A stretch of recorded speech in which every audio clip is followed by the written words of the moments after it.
Hello and welcome back to the channel for another Doctor Who video and Doctor Who merchandise video, no less. The latest wave of B&M figure sets has now been revealed. Just a couple of days ago at the time of recording. We're going to break all the sets down in this video, give my thoughts on the figures that they contain and just my overall thoughts on this wave.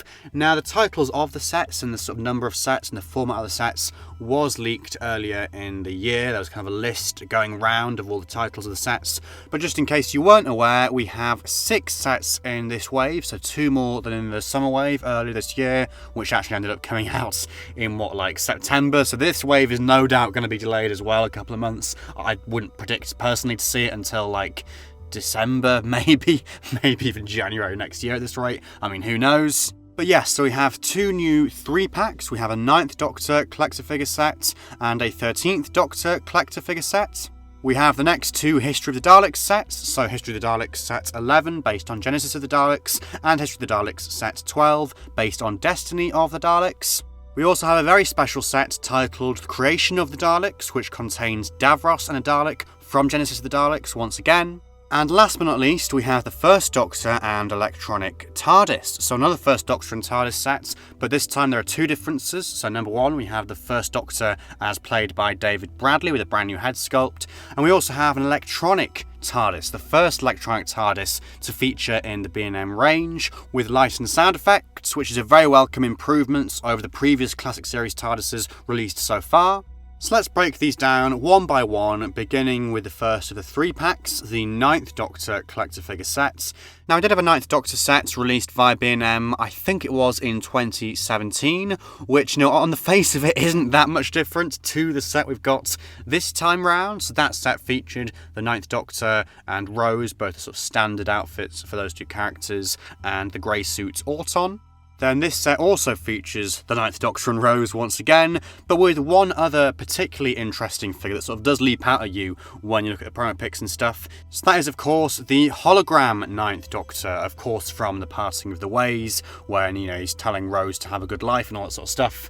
So that is a figure which, for years people have wanted to see because there were prototypes of it made. I believe they were prototypes, or maybe they were figures that were put into circulation to try and work out where leaks were coming from or whatever. I'm not quite sure about the history of that figure, but whatever the case, there have been a number of these prototypes, if you will, going around in certain circles over the past, 15 years or whatever, of course in the disco dancing pose. So yeah, it's lovely to see that figure actually. I think it looks really great, and it's a nice sort of hologram figure to add to the collection of transparent figures, like the transparent Weeping Angels, or we'll get onto another one of those in a bit, but also the hologram 10th Doctor figure as well, and of course the transparent Dalek, recently released in this year's lineup. So that figure uses the 9th Doctor sculpt we're all familiar with. Then the other 9th Doctor figure in this set uses a slightly modified sculpt, so mainly it is the same body that we're all used to, but the jacket is a new piece, slightly different, slightly revised, slightly more detailed, perhaps, I'm not quite sure on the specifics. And the head is also, if you look very closely, a new sculpt, so a slightly different sculpt to the one that we've been used to for all these years. And the reason for both of those parts being replaced by new sculpts is apparently that the existing sculpts for the jacket and for the head had become a bit too soft, to bring out all the detail that you would want, because they've been used so many times over the years. They took the decision to redo them for this brand new release and to update them and revise them slightly as well. But yeah, that's been revised. The colouring of the jacket as well has been revised. It's a bit more kind of brown rather than black this time round in terms of the colour and the wash. And also the trousers are more like jeans, basically. They've got more of a blue tint to them. Now that is apparently based on how the 9th Doctor appears in some of the comic strip stories, but also coincidentally as well, it does match up with the outfit that Christopher Eccleston wore on his Blue Peter appearance way back in 2005. Thank you to Oscar Mona Supreme for bringing that one to my attention. So that's an interesting new variant. And then we have Rose as well, using again the original sculpt, the very first sculpt, the sort of disco dancing sculpt from the Dalek Battle Pack and other releases as well. Now, yeah, it's a shame that they couldn't use the updated sculpt that we all know exists, because we've seen a prototype of it. But yeah, I mean, what can you do? It's a budget set. It doesn't offend me too much because they have gone to the trouble at least of revising the paint apps this time round. I think it's meant to match up with the outfit that she wears for the majority of Rose, because yeah, she does wear that pink hoodie in some scenes and also in the promo pics and stuff as well. Obviously, that's why it's so familiar. But actually, when you go back and watch Rose, she does wear the sort of grey and burgundy hoodie for the majority of the episode and into the end of the world as well. So yeah, it's nice to have that represented on the shelf, a Rose which is a little bit more accurate to the stories that she appears in. We then have the 13th Doctor set based on the most recent season of Doctor Who on Flux, and also the specials as well, some of the more recent stories, which was always great to see, always great to see a B&M release that ties into the stories that have most recently been on TV.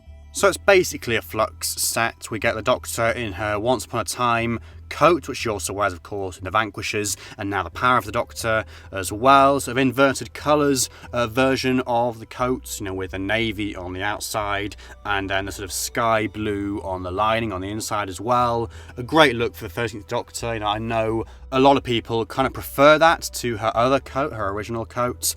I like both of them myself, but yeah, it's great to see this in figure form. I think it looks really, really great, and I'm fingers crossed, that it does look as good in person as it does in the images.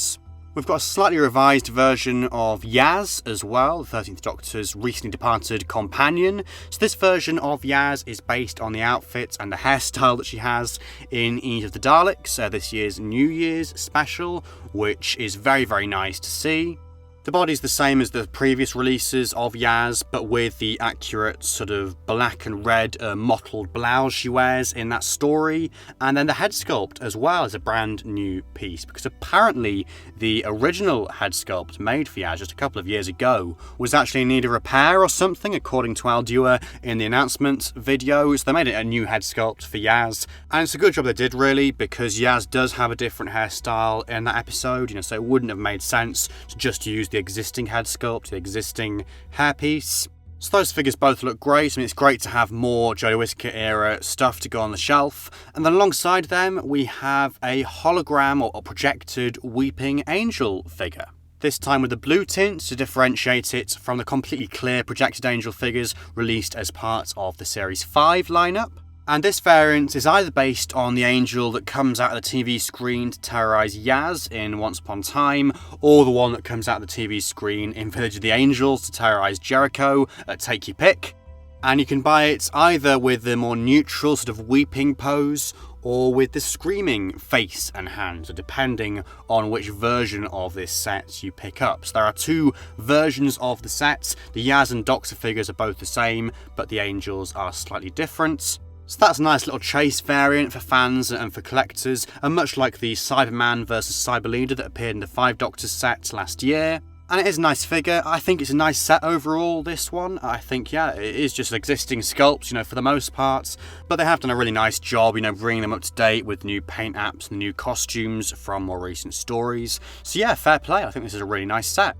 Then we have the first History of the Daleks set, set 11, based on Genesis of the Daleks, the 4th Doctor's first encounter with the Daleks. Of course, a seminal story as well, because it was the first one to feature Davros, and we'll be getting onto him in just a bit. But this set just features two sort of standard drones from the story.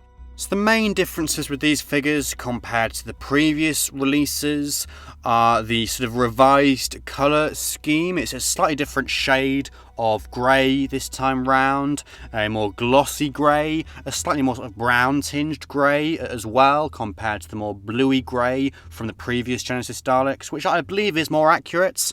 In the promo pics and stuff, it does kind of come across as quite a brown shade of grey, almost like too brown really, but I think in hand it will look better.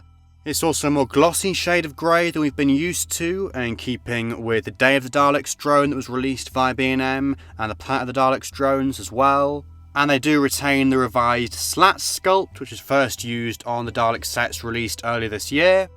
In a similar vein, we have a pack based on Destiny of the Daleks, History of the Daleks set 12, which is one that I am particularly excited for myself because I don't own any Daleks from Destiny of the Daleks. I believe it's the only sort of Dalek story from which I don't own any Dalek figures, and the only Dalek livery which I don't currently have represented on the shelf in the collection. So it's really, really nice to have the chance to finally add these Daleks to the collection and to the shelf as well. I've been waiting for this moment for a very long time, to get these Daleks and Death to the Daleks as well, of course, which we've seen in the previous wave.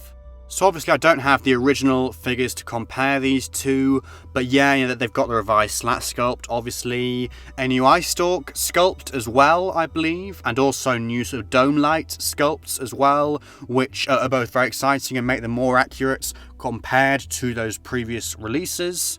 They also have the scuffing on the base, the sort of rim of the Dalek at the bottom, which is also present on these new Genesis of the Dalek figures as well. Some people might be wondering where the Suicide Bomber Dalek from the 4th Doctor Adventure set, with the bombs all the way around the waist, where that figure is, why that's not been included, why one of these standard drones hasn't been swapped out for that figure. And I'd like to know that as well, the answer to that question, because I don't own that figure either. I'd love to have the chance to get it, if they do indeed re-release it. But I am holding out hope for a re-release of that next year, perhaps, and maybe in another History of the Daleks set, or a set with the Davros figure from Destiny, which would be very nice to see. So fingers crossed for one of those two options in next year's lineup. Speaking of Davros, we have the first ever Classic Series Davros figure in the B&M range in the form of the Genesis of the Daleks, Michael Wisher version of Davros, the very first version of Davros, in a very special new set titled Creation of the Daleks, which contains Davros and also the prototype Dalek from Genesis of the Daleks. So this is a very special set, and not least because it contains the very first Classic Series Davros, like I say, in the B&M range, and that is a figure which I myself actually am very lucky enough to have a version of already, albeit one with like a broken microphone. But I know so many people are going to be really, really glad to finally have the chance to get this figure, to add it to the collection, because it is really, really rare and goes for stupid money on eBay. But if that wasn't enough, the Dalek itself actually has a very special hidden feature as well.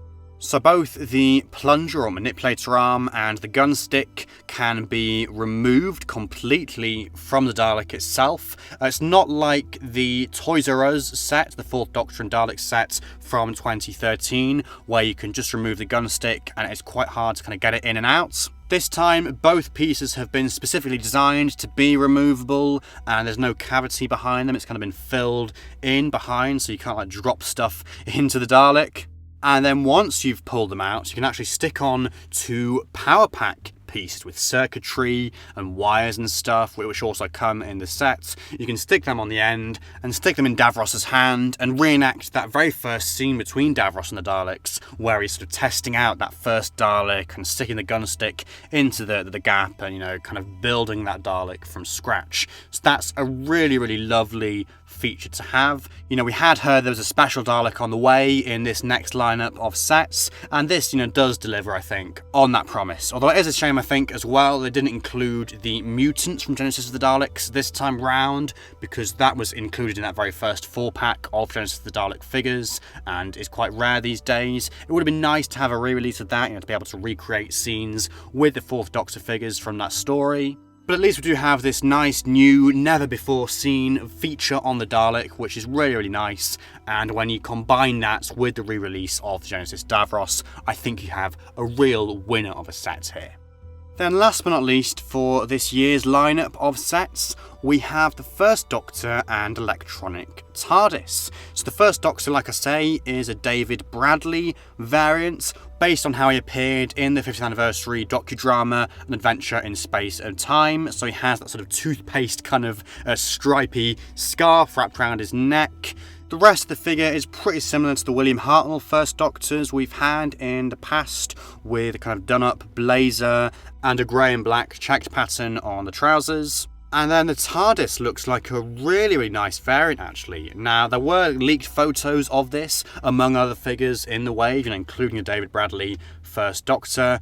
And I think in the leaked photos, the TARDIS looked quite saturated, quite bright, quite vibrant, especially compared to the very sort of grey, desaturated TARDIS from the first Doctor and TARDIS sets released last year. But seeing it now in these more high quality photos, I do think it looks a lot better, and I'm hoping as well it looks really nice in hand too. And like I said as well, this TARDIS is the first one in the B&M range to feature light and sound effects. Now obviously the sculpt was built for this, and we've seen on all the previous B&M Classic Series TARDISes, the speaker holes where the speaker and all the components, would have been, and all that sort of stuff. So it's nice to actually finally have a TARDIS which takes advantage of that, and it has that feature for those people that want it. I think personally it's kind of a take it or leave it thing for me really, because at the end of the day these TARDISes sit on the shelf, you don't really use the light and sound effects if you just have it on the shelf or in a collection. But at the same time, it is nice to have the feature there for those that want it, like I say, at long last after all these years of non-electronic Classic Series TARDISes. It's a great feature to have there, it sort of adds that extra bit of novelty to this particular TARDIS, and yeah, overall looks like a really fantastic set.